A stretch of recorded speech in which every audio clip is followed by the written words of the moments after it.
I often think of the Algerian league as similar to maybe the French league, where the ball's usually between the lines. Yeah. Teams are almost more scared of losing than wanting to win. Yeah. And I also sometimes, like, it's not the Premier League, it's not the Eredivisie, you know, with that Yeah. kind of, how have you lived that sort of contradiction, that paradox? Is it is it difficult to deal with? No, actually not. It's actually very interesting because first, from a technical perspective, for me as a coach, one of the most challenging aspects of coaching is the hardest thing in football is scoring goals. I mean, we have to be very clear on this. And that's why the players that play closer to your offensive box, they get paid the most. They get paid the most money. And that's because in any profession, the guys that do the most difficult jobs need to be the most skilled. And the most skilled normally need to be the highest paid. You have to compensate them as per their skill set. And this is also true in football.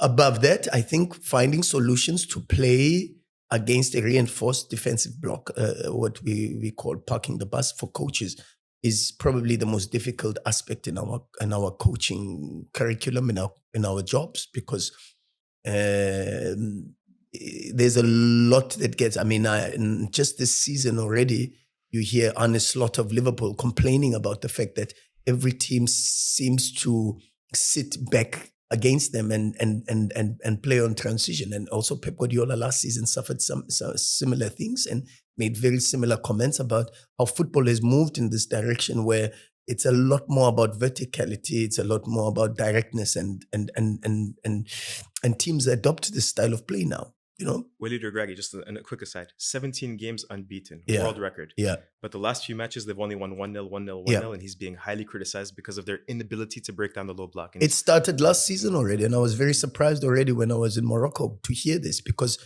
I mean, incredible, this run of form. And of course, I think when I watch, they've got an incredible squad of players. I think the coach is doing incredible work. But of course, I think Morocco also, funny enough, is, and I will get back to this, and I hope we have time a bit about this technicality and where I think it derives from. But the best part of this, just to get back to the topic, the best part of what I find in the Algerian league is that I personally, as a technician, I get challenged a lot on finding solutions to beat a low block. And I get always excited by this. It's something that I would not find all the time in South African football.